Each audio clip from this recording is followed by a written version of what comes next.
I still remember the exact sound it made when it hit the floor, like a small bone snapping in a quiet room. My son Elias whispered, "It's okay." I probably didn't deserve it anyway, and something inside me broke louder than that screen ever could. I'm Nora. 38. Single mom to a 16-year-old who apologizes for taking up space. I run numbers for a logistics firm, spreadsheets, budgets, forecasts. I know exactly how many overtime hours it takes to buy something nice, and I know how quickly it can vanish. Christmas morning at my mom's house always smells like pine needles, burnt sugar, and the same cheap coffee my stepdad has brewed since 2008. Everyone shows up with their roles already memorized. My younger sister Claire arrives late, laughing too loud, trailing glittery gift bags, and her 13-year-old daughter Harper, who barrels through the door like she owns gravity. Claire has always been the spark, the one who makes memories. I'm the one who makes sure the lights stay on. I'd saved for 8 months to surprise Elias with the new phone. He'd been limping along on a hand-me-down with a battery that gave up by noon. He mowed lawns, shoveled driveways, tucked every dollar into an old cookie tin labeled "Future." I matched him dollar for dollar because I wanted him to feel what pride tastes like. When he unwrapped it, his hands shook. He held it like it might evaporate. Harper's eyes went wide. "No way, that's the newest one." Elias smiled, small and careful. "Yeah." I was peeling the screen protector, aligning it millimeter by millimeter, when Harper reached. "Let me see it real quick." "Wait," I said, still focused. "Just one more." "She's taking forever," Harper laughed, and lunged. Everything slowed. My fingers tightened. Elias reached to steady it. Harper yanked. The phone slipped, spun once in the air like a bad omen, and smacked the corner of the coffee table before it kissed the tile. Face down. The crack sounded final. I asked questions. She cried harder. I remembered nights on a pull-out couch when we were kids, sharing one blanket. I said yes. I scheduled the wire for the day after Christmas. I even ordered a new couch and basic kitchen stuff, 2 deliveries, one right after the move, one a week later, so she wouldn't be sitting on the floor. I wrapped the confirmations in a pretty box with a ribbon, planning to watch her face light up on Christmas morning. I didn't tell her early because Claire spends money the minute she knows it exists. Christmas Day dragged on like a play nobody wanted to finish. We ate. We pretended. Elias helped in the kitchen without being asked. Harper filmed TikToks. Claire took phone calls in the hallway. No one mentioned the phone again. No one apologized. By 3 o'clock, the politeness was thinning. I finally said, "We need to talk about what happened this morning." Claire didn't look up from her screen.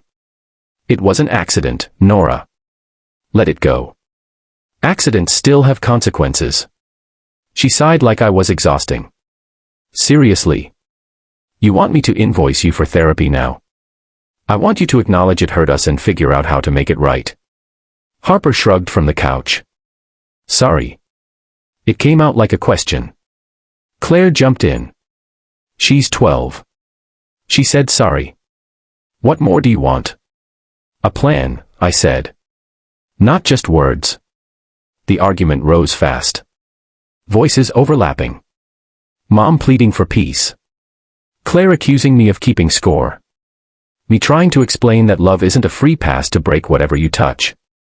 Then Claire played her final card, "You're really going to punish me," and Harper, over a stupid phone. I stood up. "I'm going home." The drive was quiet. Snow muffled everything outside.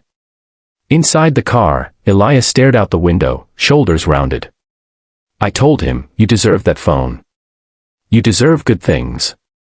He didn't answer. That night I sat at the kitchen table with my laptop open. The scheduled transfer glowed on the screen. $8,500 waiting to leave my account tomorrow. The furniture confirmation sat in my inbox like little promises I'd made to myself about family. I kept hearing Elias's whisper, "I didn't deserve it anyway." At 9:41 p.m. I paused the wire transfer. I canceled the second furniture delivery. I wrote a short note in my careful handwriting, "Love keeps promises, but it also keeps boundaries. We replace what we break." We apologize like we mean it. The help is paused until we talk like adults. I slipped it into the gift box, retied the ribbon, and went to bed with my stomach in knots. Morning came with a barrage of texts. Claire freaking out because the landlord had called, payment didn't go through. Mom begging us to calm down. Accusations flying, cruel, vindictive, heartless. I texted back once, come to my place at 10. We talk in person or not at all. They arrived, tires screeching. Claire stormed in first, Harper trailing. How could you embarrass me like that? Do you know how small that made me feel? I stayed calm. I paused the money. We're going to talk about respect and responsibility before I send a dime. Claire laughed bitterly. Over a phone. It's never been just a phone. I slid the gift box across the coffee table. Open it. Claire untied the ribbon slowly, like she already knew. She pulled out the welcome home card, the paused wire confirmation, the furniture orders, and finally my new note. She read it in silence. Harper leaned over, curious. Claire's face cycled through shock, shame, something softer. You were going to do all this for me.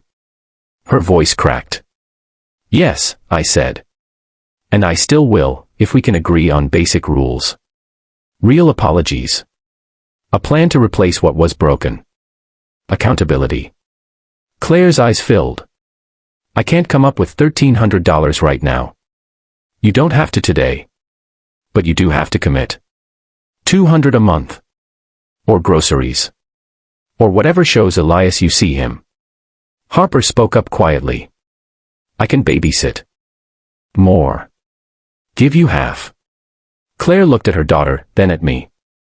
The fight leaked out of her shoulders. I'm sorry, she said, voice raw. For dismissing it. For calling you cruel. For teaching Harper that oops fixes everything. I was wrong. Elias had been standing in the hallway listening. He stepped forward.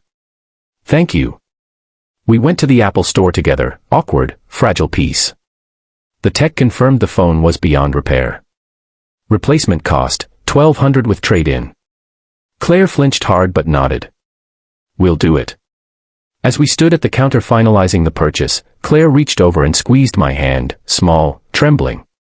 Not fixed. Not perfect. But a start.